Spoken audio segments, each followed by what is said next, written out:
Good afternoon, everyone. Welcome to our presentation. My name is Dipanjali and I am from class 12. So, today our presentation topic is personality disorder. We will explain what it is and its three main types of clusters. So, presentation को शुरू करने से पहले मैं आपसे एक छोटा सा क्वेश्चन करूँगी. Don't take it seriously, but आप हाँ या ना में जवाब देना. आप में से कोई ऐसा दोस्त है या आपने आसपास ऐसा कोई इंसान देखा है जो बहुत ज़्यादा अलग हो, लाइक एसेंट्रिक, थोड़ा अलग सी हरकतें करता हो? देखा है? नहीं? चलो नहीं देखा, बट अगर ऐसे इंसान होते हैं तो हम उन लोगों को वियर्ड कह देते हैं. बट क्लिनिकली साइकोलॉजी में उसको हम पर्सनैलिटी डिसऑर्डर बोलते हैं. कई बार हम गुस्से में कह देते हैं कि ये तो पागल है या इसका दिमाग खराब है, बट क्लिनिकली ऐसा नहीं होता है. पर्सनैलिटी डिसऑर्डर तब बनता है जब इंसान सिचुएशन के अकॉर्डिंग अपने माइंड को, अपने बिहेवियर को चेंज नहीं कर पाता.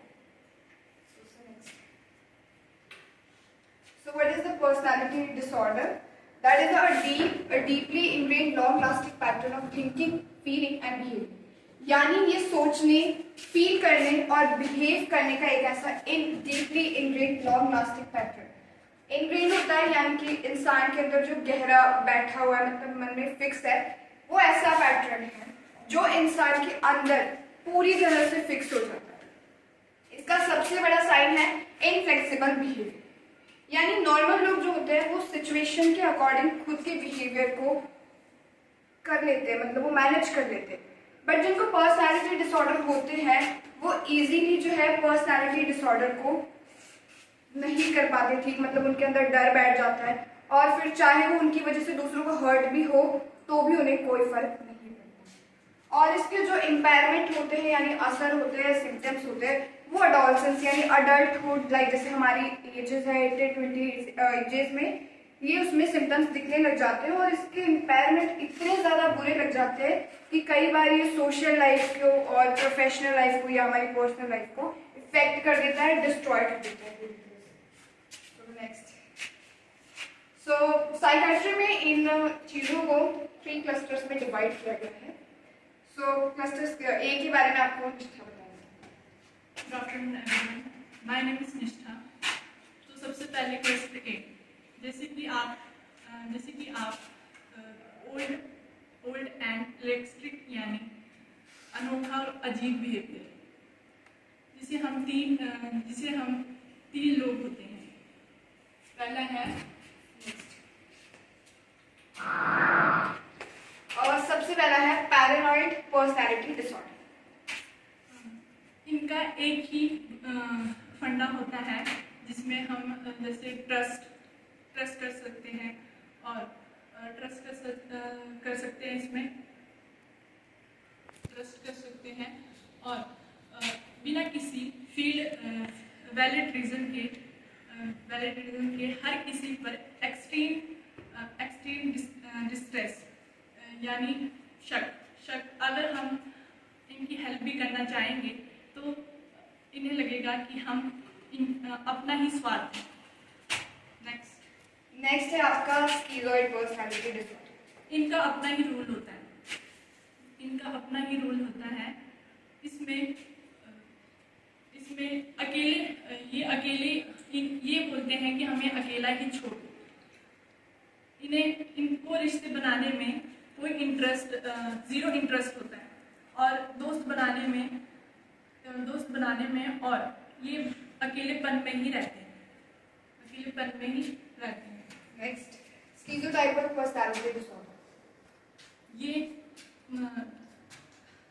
ये लोग बहुत अजीब और अलग ढंग के कपड़े पहनते हैं और इनका बोलने का स्टाइल बिल्कुल अलग होता है. और ये ज़्यादातर जो है अंधविश्वास पे बहुत ज़्यादा बिलीव करते हैं. इनको लगता है कि भूत प्रेत से भी बात कर सकते हैं. सो नेक्स्ट, अब हम आते हैं, मतलब क्लस्टर ए में पता है कि 3 लोग होते हैं: paranoid personality disorder, schizoid personality disorder and schizotypal personality disorder. अब करते हैं क्लस्टर बी, जो कि बहुत ज़्यादा ड्रामेटिक और फिल्मी जरूर वाला क्लस्टर. इसमें सबसे पहले एंटी सोशल लोग आते हैं। ये जो पर्सन होते हैं ये सोसाइटी के रूल्स या लॉज को नहीं मानते, ये बहुत ज़्यादा सेल्फिश होते हैं, मैनिपुलेटिव होते हैं और इनको लैक ऑफ रिमोर्स होता है। यानी अगर ये किसी को हर्ट भी कर दे ना तो इनको कोई पछतावा या शर्म नहीं होती। That is the anti social personality disorder. उसके बाद है border line personality disorder. Border line में क्या होता है, इनका एक ही वर्ड होता है, इनस्टेबिलिटी। यानी कि इनको लगता है कि इनकी लाइफ जो है हमेशा अप डाउन रहती है, कभी इनकी लाइफ सेट नहीं रहती। इनका जो मूड होता है, इनका जो रिलेशन होता है वो हर वक्त चेंज होता रहता है और गुस्से में ये खुद को भी हर्ट कर लेते हैं। Next is the narcissistic personality disorder. इनको होता है grandest sense of self importance, यानी मेरे जैसा कोई नहीं है। उन्हें लगता है कि पूरी दुनिया उनके आगे पीछे घूमती रहे, उन्हें लगता है कि ये पूरी दुनिया इनके आगे मतलब इनके आगे झुकी रही है।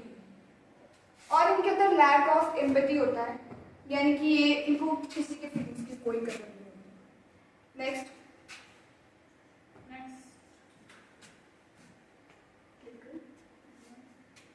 सो क्लस्टर सी में आता है एंशियस एंड फियरफुल बिहेवियर, यानी ये ज्यादातर डरे हुए रहते हैं। सो सबसे पहला इसमें अवॉइडेंट है।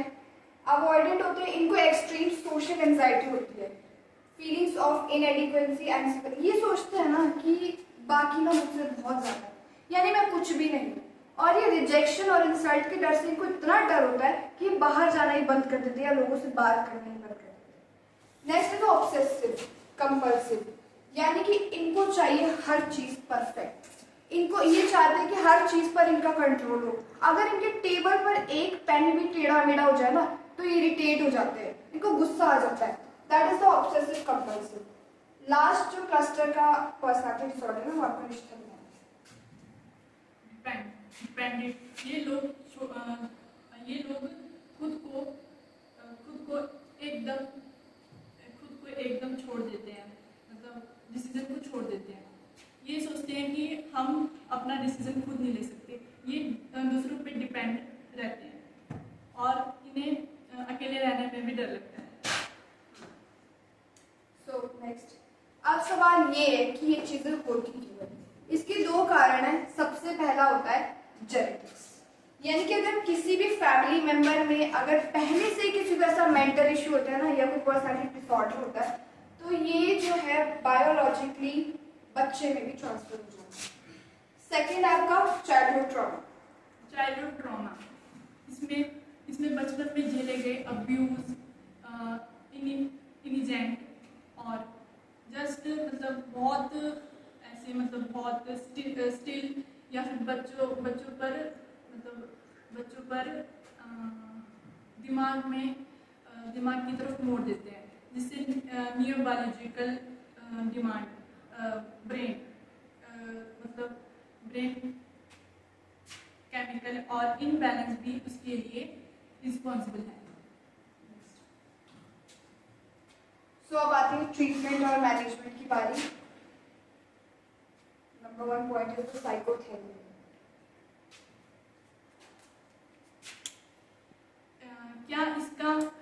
क्या इसका ट्रीटमेंट हो सकता है? बिल्कुल हो सकता है। सबसे पहले ट्रीटमेंट साइकोथेरेपी।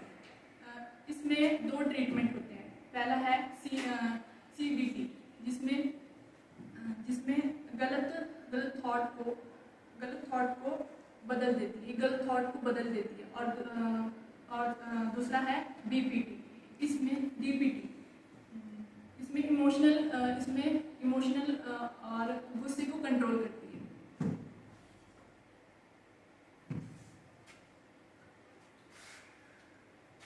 अब लास्ट ये है कि अगर आपको इसको कंट्रोल करना है तो आपको बताया कि साइकोथेरेपी।